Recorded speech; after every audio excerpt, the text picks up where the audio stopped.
Un cordial saludo a quienes empiezan a conectar a las redes sociales del diario La Nación. Gracias por estar con nosotros. Me acompaña a esta hora aquí en vivo el secretario de Educación de la ciudad de Neiva, el doctor Giovanni Córdoba. Secretario, gracias por estar con nosotros. Bienvenido.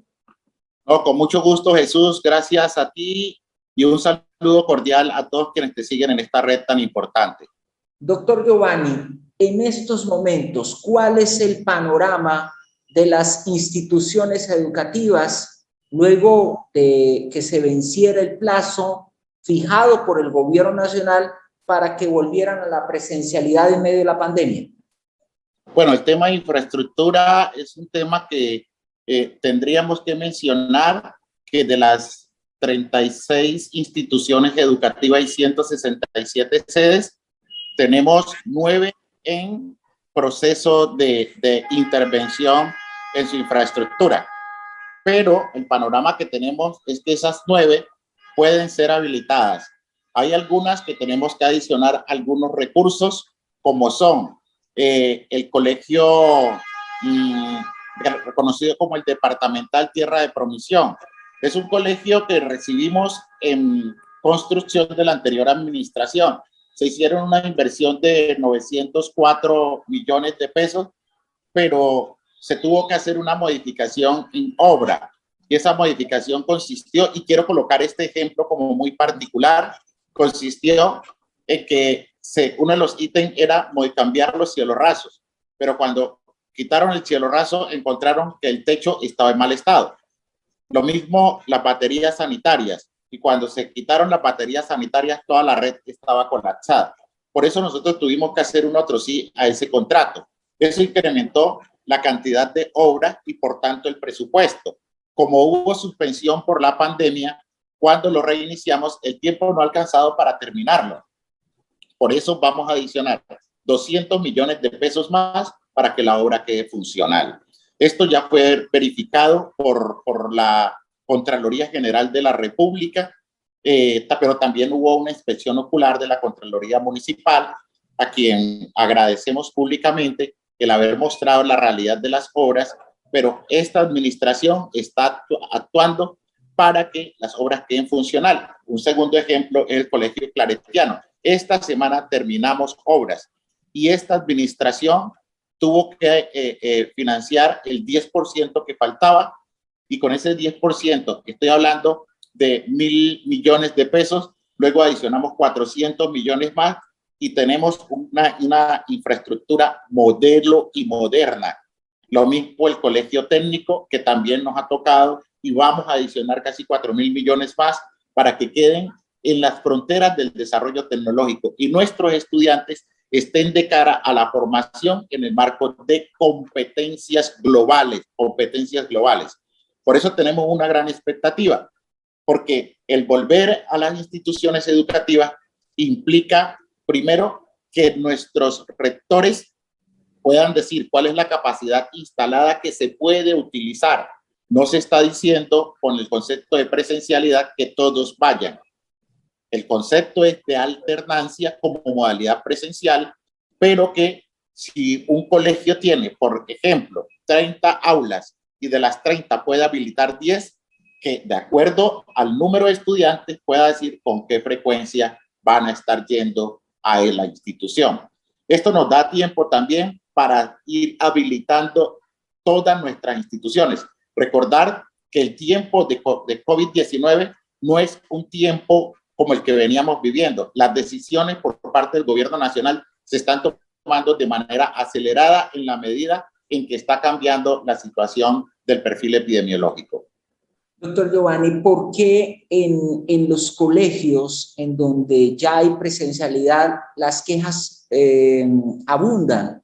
Dicen que no cuentan con internet, que no hay celadores, que no hay aseadoras. Frente a eso, ¿qué está haciendo la administración municipal? Eso es correcto. El tema de conectividad es un tema que depende directamente del Ministerio de Educación Nacional. En la 9ª visita que le ha hecho el ministerio a esta entidad territorial, a esta secretaría, se concretó ayer con 2 asesoras directas de la viceministra. Estábamos en el colegio UNEM porque estábamos verificando el retorno de los maestros y de los niños con las asesoras de la viceministra. En ese momento nos reunimos con los directivos del INAEM. La primera queja fue esa. Las asesoras de la viceministra corroboraron, se conectaron con el ministerio y a los 10 minutos nos dijeron que revisáramos en el correo institucional a mi nombre que ya nos habían dado la viabilidad. O sea, la viabilidad de conectividad solamente nos la dio el ministerio ayer. Por eso incluso cuando han visitado las instituciones dicen no hay conectividad y muchos de los colegas se están quejando, pero nuestros directivos, o sea, los rectores saben que de acuerdo a la normatividad que hay para conectividad, sí y solo sí hay internet o conectividad en las instituciones y están los estudiantes. Y aquí tenemos que recordar que de una educación presencial pasamos a una educación virtual. Ya no estuvieron en el sitio y por eso se interrumpió.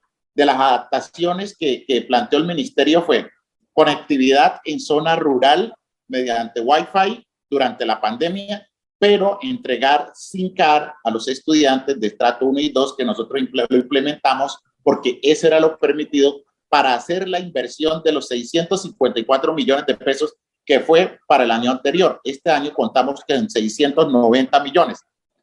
Del contrato que se tenía con ETB, nos quedan 100 millones de pesos. Y esto es bueno para que vayamos haciendo cuenta. Con esos 100 millones de pesos vamos a dotar a las instituciones educativas de equipos IP, pero también la nueva negociación para conectividad, antes se hizo con 1 gigabyte, ahora lo vamos a hacer con 1.5 y lo vamos a hacer por fibra óptica. De tal manera que se va a mejorar la conectividad. Vamos a tener 90 sedes conectadas, pero con el proyecto del Ministerio de TICS y el Ministerio de Educación, vamos a tener 17 sedes en lo rural que van a estar con la conectividad gratuita por parte del Ministerio de Educación Nacional. Y esa es la situación que se está presentando. El aseo ya ha sido contratado. Históricamente, hay sedes de las 167 que no han tenido el personal o el servicio de aseo. Nosotros estamos mirando si podemos hacer una adición al contrato ya realizado y vamos a tratar de que exista por lo menos una persona en la zona rural, que es donde más se han quedado. Pero también tenemos ese problema en la zona urbana. Allí la estrategia también será que no solamente por cuestión de disciplina, sino por formación en valores. Vamos a tener una reunión con nuestros rectores el martes con el señor alcalde y ahí vamos a brindar unas orientaciones más de las que hemos brindado para un retorno gradual. Y tiene que ser que nos preocupemos para no ensuciar nuestras instituciones, que nos preocupemos por no hacer basura. Eso es parte de la formación y eso contribuiría enormemente. Hay instituciones aquí que tienen modelos pedagógicos y quiero reconocerlo públicamente, la Escuela Popular Claretiana. Te invito a que hagamos una visita a la Escuela Popular Claretiana y miremos cómo estarán las paredes, incluso después de este receso. ¿Cómo está el piso? Allí los niños no hacen basura y respetan lo público. También vamos a hacer un esfuerzo para ir cambiando estas ideas, estas prácticas, que cuando tú vas a una institución, lo primero que debes visitar son los baños. Y eso tiene que decir mucho también del nivel de formación y de educación que le estamos dando a nuestros estudiantes. Lo de vigilancia también es un problema que fue de recursos. Allí en 2 semanas estaremos adjudicando la vigilancia porque no se tenían, porque es que las transferencias del gobierno nacional también están llegando tardías. Y esa es un contrato por 1.200 millones de pesos que nos va a alcanzar para el resto del periodo del año que nos falta. Pero estamos actuando y todo es muy acelerado, pero los procesos de contratación sí no se pueden acelerar y no podemos cometer los errores para que mañana, por resolver un problema público que fue acelerado por el gobierno nacional en la entidad territorial, tengamos las dificultades de mala contratación. Este tema, doctor Giovanni, del regreso a la presencialidad, pues ha generado un debate de nunca acabar de quienes consideran que aún no están dadas las condiciones para volver a la presencialidad a los colegios en medio de la pandemia, lo que dicen los docentes, lo que algunos padres de familia también advierten. ¿Usted de qué lado ha estado, secretario? Bueno, habría que decir que por orden del Ministerio de Educación Nacional en Neiva se creó el Comité Municipal de Alternancia con representación de padres de familia, de docentes, de salud, educación, transporte. Allí incluimos un representante más que fue de los pueblos indígenas. También incluimos por iniciativa de nuestro alcalde Gorky Muñoz, un representante de los estudiantes para tener un órgano plural. Allí esta administración, entendiendo y comprendiendo su apuesta por el desarrollo, mandato ciudadano, territorio de vida y paz, donde consideramos que ese nombre es un marco de referencia para tomar decisiones, tomamos la decisión soberana de no ir a la alternancia en el primer semestre y lo cumplimos. Pero no lo hicimos por capricho, sino que siguiendo el comportamiento del perfil epidemiológico, se preveía que Neiva iba a tener un segundo pico en los meses de noviembre y diciembre, y el 16 de enero teníamos que empezar las actividades escolares. Por eso responsablemente lo hicimos. Pero en diciembre no tuvimos un segundo pico, tuvimos un segundo rebrote nacional. Y ahí fuimos acertados, por una parte. Por otra parte, siguiendo esos preceptos de lo que implica la estrategia de confinamiento, la estrategia, que es una estrategia no médica, no clínica, y es el modelo matemático aplicado a la salud. Si nosotros somos fieles a esos criterios, pudimos mantener esa observancia. Y es más, el alcalde Gorky Muñoz fue el primer alcalde en proponer más de 130 acciones para contención y mitigación y se financiaron con recursos propios. Yo creo que por eso los resultados de Neiva, y por eso la ministra siempre dijo que Neiva estaba entre las entidades territoriales que podían iniciar alternancia en el semestre pasado, pero nunca hubo eco aquí por el respeto por la vida. Ahora bien, la resolución 777 que emana el Ministerio de Salud y Protección Social, donde dan orientaciones y ahí establecen los criterios fundamentales para la reactivación de la economía, pero también para los otros sectores. Y allí está diciendo, con el 85% de uso de camas UCI, con el índice de resiliencia y con el número de contagios son los criterios para decidir cuándo volver. Y resulta que por iniciativa del alcalde Gorky Muñoz, en cooperación con la Secretaría de Salud y esta Secretaría, elaboramos un documento soportado en la autonomía, en la soberanía, en las capacidades que tenemos nosotros y en las funciones para tomar decisiones. Enviamos un documento al Ministerio del Interior para aplazar la presencialidad en el municipio de Neiva, porque esa es la orientación. Pero hay que recordar que nuestra organización sindical, yo lo digo como docente, ¿no? Interpuso una tutela. La tutela fue determinada improcedente y tuvimos que, en aras del respeto por la normatividad, por la legislación y por los honorables jueces de la República, tuvimos que tomar la decisión de decirle públicos y privados, vamos a la presencialidad en la modalidad de alternancia, porque la orden de un juez todos sabemos que se acata o se desacata.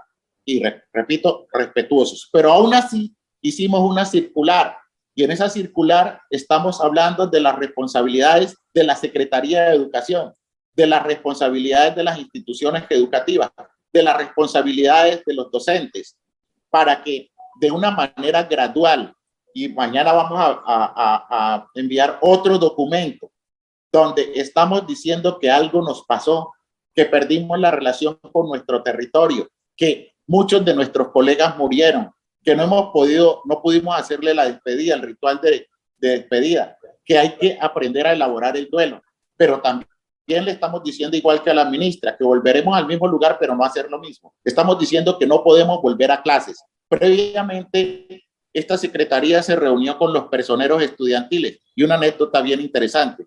En plena virtualidad, los estudiantes llegaron con sus uniformes distintivos de las instituciones. Eso me envió un mensaje, pero también entre las críticas, de las conclusiones que sacamos, es que íbamos a continuar en diálogo con los jóvenes para que ellos nos ayudaran a limpiar la mirada, para que nos ayudaran a ver lo que no vemos, para que nos permitieran escuchar lo que no hemos escuchado, entre ellos que quieren aprender para la vida.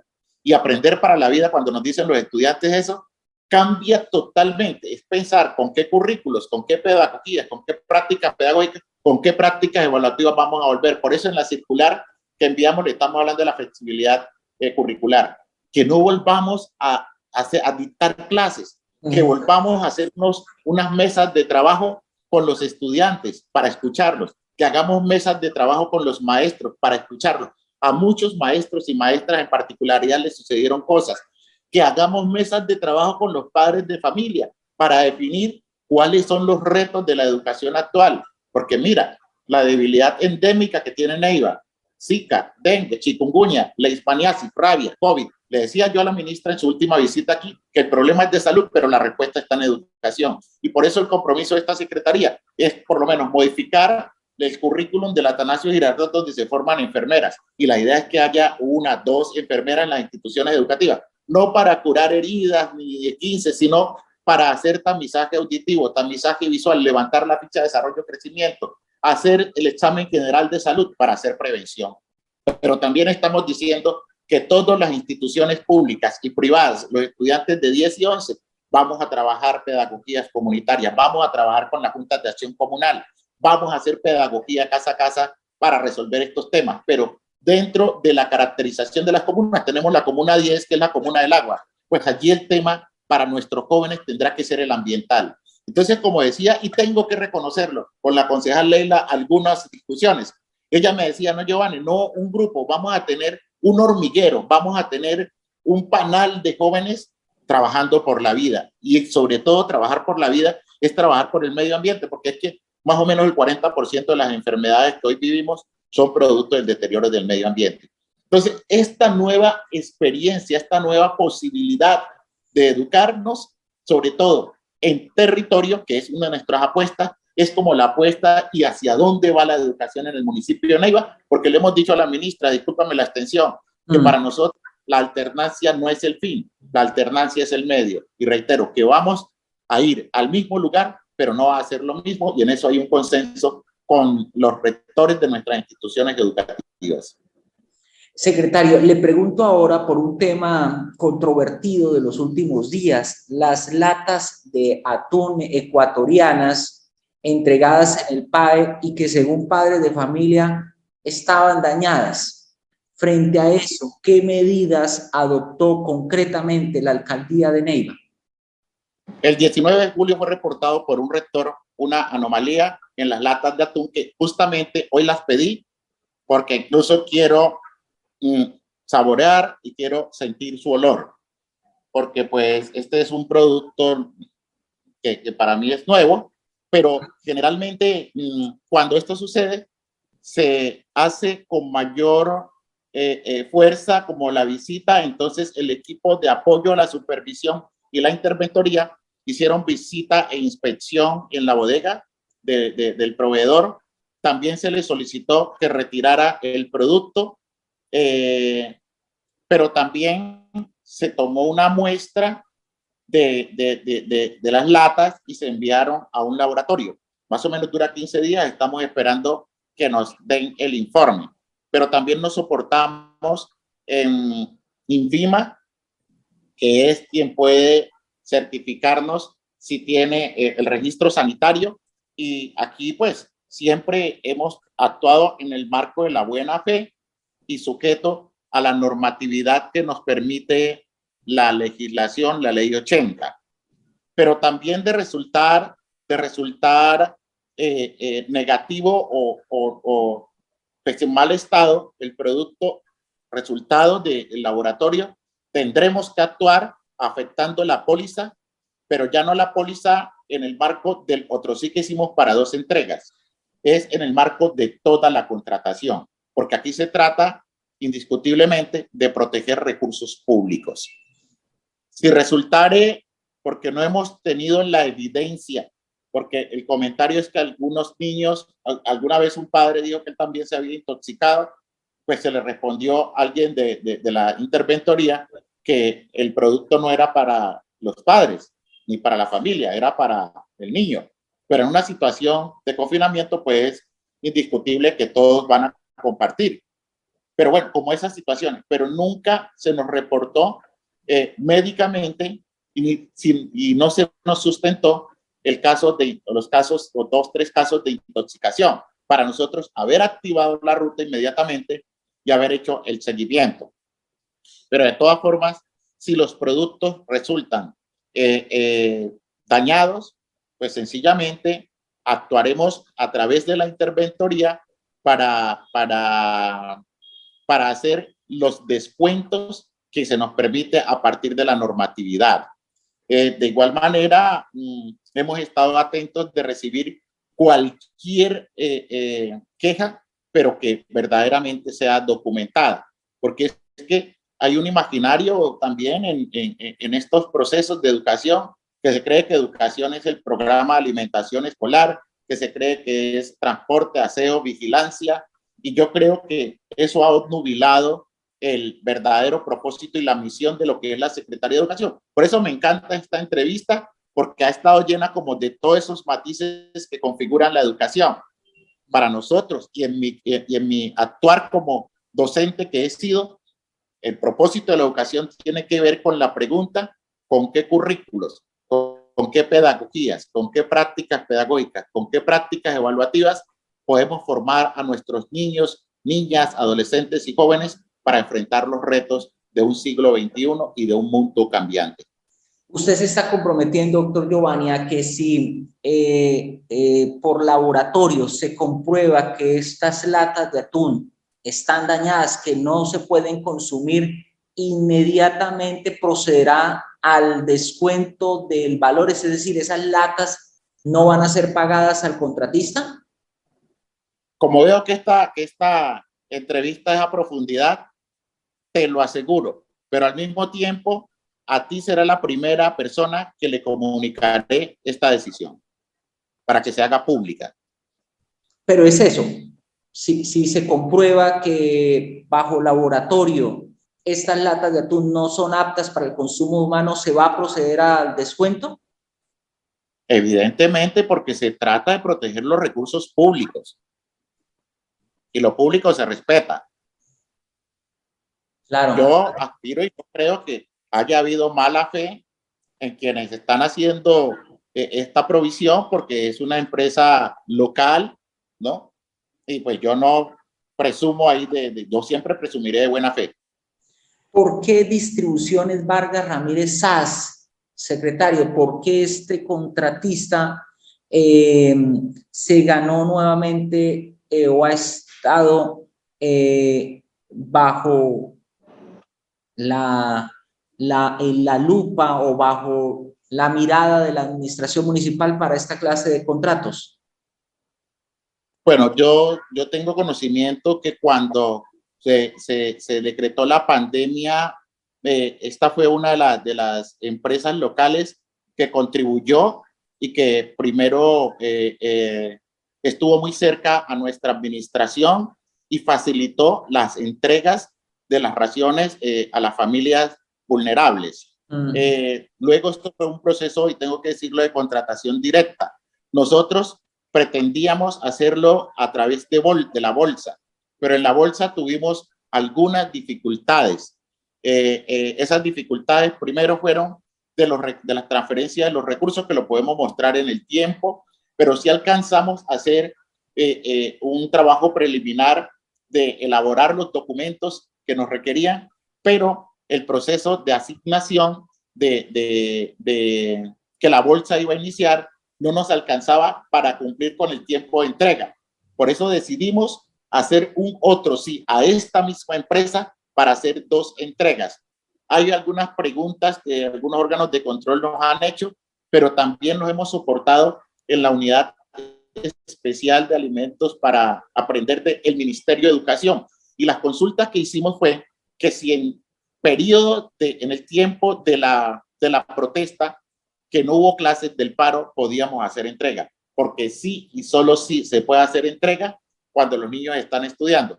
Pero también tuvimos una variable que fueron los bloqueos, y por los bloqueos en las entidades territoriales que se le hizo seguimiento, porque yo estoy en el chat de secretarios de educación, se tuvo que suspender la entrega por los bloqueos, por la carestía de los productos, por desabastecimiento. Luego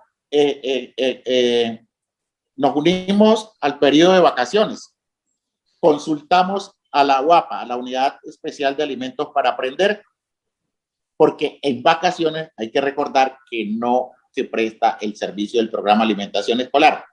Ya estábamos terminando el periodo de vacaciones cuando nos dijeron, sí, hagan entrega. Por eso nosotros activamos y bueno, ya nos cogió el periodo escolar y esas son como las explicaciones que tenemos para decir por qué continuamos con Vargas Distribuciones. Y eso fue un otro sí para las 2 entregas. Cumplimos ahora en julio y en el mes de agosto cumpliremos, pero ya mañana estamos haciendo la licitación pública para lo que falta de este mes. Se va a hacer por licitación. Y entonces ahí se presentarán varias empresas del orden local, nacional, y se le entregará a la que mejor oferta, se le asignará a la que mejor oferta haga.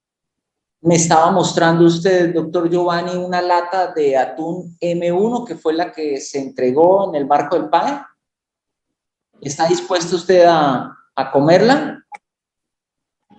Voy a hacer el ejercicio, por eso lo pedí, porque quiero sentir su olor y su sabor. Pues la escogieron de un lote cualquiera de allá y la pedí para poder, bueno, hacer el experimento yo también. ¿Y no le da miedo intoxicarse? ¿No le da miedo intoxicarse? ¿No le da miedo intoxicarse, como han dicho algunos padres de familia? No, yo sigo insistiendo en que hay una buena fe. Yo aspiro con unas galletas probarla, ¿no? Pero de hecho, si siento mal olor, incluso te lo diré mañana a primera hora, si siento que tiene mal olor, porque pues una de las características es que no tenga abolladuras y que, bueno, se vea el tiempo de que se puede consumir y pues yo he hecho esta mirada donde están las etiquetas. Algunos dicen que cuando se le frota se corría la pintura, pero no, yo quiero hacer como el experimento de todo lo que se dice para tener la experiencia. ¿Ha habido alguna denuncia contra algún otro producto o solo con ese? No, solamente con este, que reitero, el líder de la unidad de cobertura me dice que suman un poco más de 60 casos, porque, bueno, cobertura es donde está el proceso de alimentos para aprender, porque hay que recordar que esta es una propuesta para evitar la deserción escolar, pero también está articulada a la reactivación de las economías locales, a generar buenos hábitos alimenticios. O sea, detrás del programa hay otros valores que, bueno, muchas veces no se conocen, pero también hay cosas buenas que hay que decir de esta apuesta, que es que, por ejemplo, la minuta prescribe 4 huevos. Nosotros estábamos entregando un flan de 30 huevos. Ahora lo tuvimos que bajar, tú me lo estás preguntando, pero sí es bueno decirlo a quienes se puedan conectar y posteriormente enterarse que, de acuerdo al problema de la carestía y al desabastecimiento, se calculó que se podían entregar 18 huevos. Aún así, consultamos al Ministerio de Educación, solo el Ministerio de Educación puede decir qué se puede reemplazar de acuerdo a la oferta que hagan nuestra nutricionista e ingeniera de alimentos. Y la UAPA nos autorizó una minuta distinta sin los huevos, para que si estos problemas de los precios continuaban, pudiéramos garantizar el valor nutricional, porque esto viene determinado por gramos, ¿no? Pero entonces esas han sido como las ideas que nos han acompañado, esas han sido como las variantes que hemos hecho, y en lo de atún también eran 2 latas, nosotros estamos dando 3 latas de atún.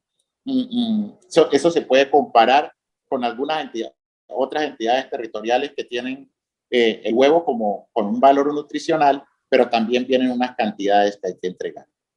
Pues doctor Giovanni Córdoba, secretario de Educación de Neiva, gracias por estar con nosotros, muy amable por sacarnos este espacio. Saludos. Bueno, igualmente mi abrazo fraternal y el mensaje de que estamos todavía en una pandemia, que debemos cuidarnos, que hay unas medidas restrictivas que por favor mantengamos observancia de ellas para que ojalá nosotros cada día que salgamos de la casa, regresemos a la casa y podamos abrazar a nuestros familiares. Gracias, secretario. Pero muchísimas gracias a ti.